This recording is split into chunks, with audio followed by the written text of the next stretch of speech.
Bonjour à tous, namasté, c'est Nelly d'Énergie Sang Divin. Donc, content de vous retrouver pour ce dimanche que j'espère ensoleillé pour vous. Aujourd'hui, eh bien, je vais vous parler du 13e chakra qui s'appelle l'étoile de terre.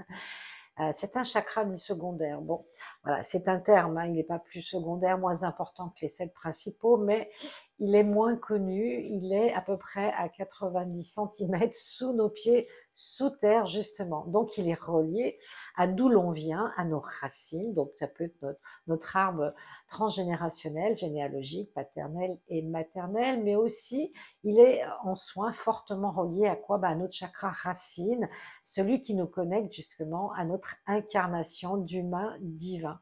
Donc ce 13e chakra est en forme d'étoile, comme le 8e, et c'est un chakra qui nous relie justement aux énergies telluriques, donc de Gaïa, au cristal de la Terre, à tout ce qui fait que l'on peut justement savoir d'où l'on vient, qui l'on est et où l'on va. Voilà, ça c'est un vaste programme, je vous l'accorde, mais c'est vrai que ce chakra, il est cuivré marron, c'est l'archange Sandalphon qui s'en occupe, hein, puisque lui il s'occupe de notre incarnation entre autres. C'est aussi un chakra qui est relié bien à l'intraterre, à la Gartha, aux élémentaux, tout ce petit peuple de la terre magnifique, les fées, les lutins, tout ce qui est vraiment vivant dans une autre dimension que certaines personnes peuvent percevoir. Et donc, quand on active, ce chakra, qu'est-ce qui se passe? On va retrouver un petit peu nos origines et puis pouvoir justement faire le tri de ce que l'on veut et de ce que l'on veut plus, tous les bagages qu'on a hérités de notre famille. Alors souvent, c'est les ancêtres, ceux même qu'on n'a vraiment pas connus, mais on est des êtres fidèles à notre clan, à nos origines. Ah, moi, je suis bretonne, je suis très fidèle aux origines celtiques, ça me parle, ça me fait vibrer. D'autres, ça va être la Corse, d'autres, ça va être, je ne sais pas, peu importe la région ou les origines même d'autres pays, c'est important justement d'être fier de ses origines. Et ce chakra étoile de terre, il va nous relier aussi à nos mémoires akashiques, puisque d'où l'on vient, nos racines, ça porte aussi une identité vibratoire en nous, on vibre par rapport à une certaine langue, à une certaine musique, à certaines traditions, et c'est pas du hasard, c'est parce que déjà on a vécu d'autres vies dans ce pays, avec ses origines, mais aussi parce que ça vient de notre arbre généalogique. On peut avoir des grands-parents, je ne sais pas, espagnols, italiens, allemands, etc., peu importe.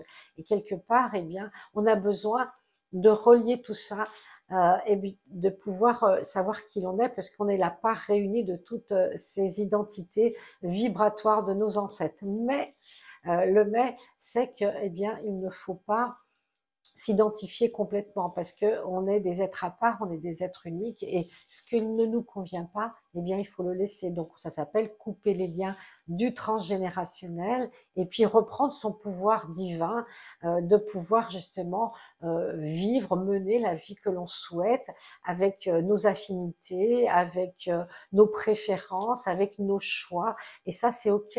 Donc ne pas prendre ce qui ne nous appartient pas, même si c'est un héritage familial.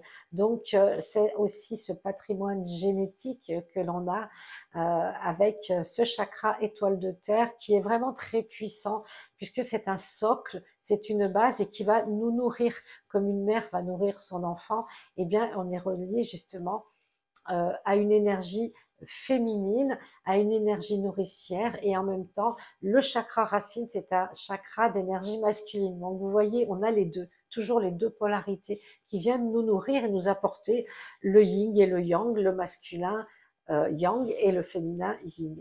Et en même temps, j'aime bien moi travailler avec l'étoile de terre et l'étoile de l'âme, qui est le 8e, pour former ce qu'on appelle un cercle vertueux. C'est-à-dire que là, on est connecté à la terre, connecté au ciel, au Père céleste divin, donc une énergie masculine, et en même temps, on se centre dans le chakra cœur, ce qui fait qu'on est centré dans un cercle vertueux, aligné dans le chakra cœur. Et là, vraiment, vous pouvez déployer tout votre potentiel d'humain terrestre et de divin également, puisqu'on est des êtres divins, soit d'origine galactique, soit d'autres origines atlantes, etc. Peu importe, hein. Donc vraiment, essayez de vous connecter à ces 2 chakras, mais surtout l'étoile de terre, parce que vous vivrez une vie beaucoup plus stable, équilibrée, sereine, et même s'il y a des hauts et des bas, et ça c'est normal, on en a tous, vous retomberez toujours sur vos pieds grâce au chakra étoile de terre. Voilà, j'espère que cette vidéo vous a plu. N'hésitez pas à liker, à partager. Je vous dis à dimanche prochain pour la prochaine. Namasté.